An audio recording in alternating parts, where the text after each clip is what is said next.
Sinisimulan na ng Makabayan Bloc ang pangangalap ng pirma ng mga mambabatas para sa inendorso nilang impeachment complaint laban kay Vice President Sara Duterte.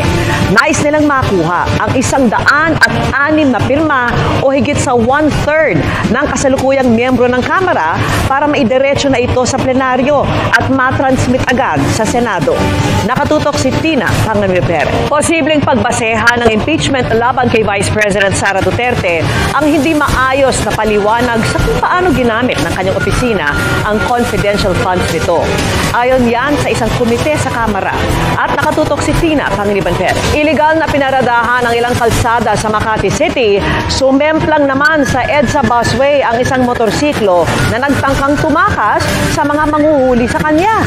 Nakatutok si Salima Refran. Binanggit din sa reklamo ang pagtanggi ng bise na humarap sa investigasyon ng Kamara. May hamon din sila sa Kongreso. At nakatutok si Tina Panganiban. Naipadala na sa International Criminal Court ang transcript o mga napag-usapan sa mga pagdinig ng Senado at Quadcom ukol sa Duterte drug war. Ang ilang kaanak ng mga biktima ng umunoy extrajudicial killing dahil sa gerang yan, gusto ring dalhin ang kanilang reklamo sa ICC. Nakatutok si Tina Panganiban. Yung maraming nakaabang sa mga balikbayan box at padala, nagpapasaklolo na ang ilang tracking group. Baka raw dapat pabilisin pa ang pag-release ng mga delivery sa mga pier. Ang tugon ng customs, tinutukan ni Mariz Umali. Ang una naming babalikan, mag-asawang pinaghiwalay man ng sakit, hindi naman nawala ng pag-asa na magkasama muli.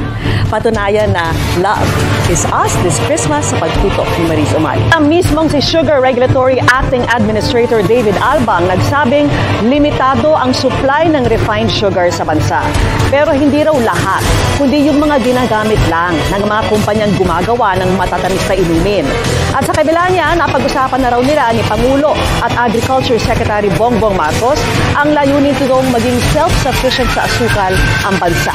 At yan naman po ang sanib puwersang tinutukan ni Mariz Umali at Eileen Pedreso ng GMA Regional 1 Western Visayas. Sabay nito ang hamon sa pastor na magpakita na siya.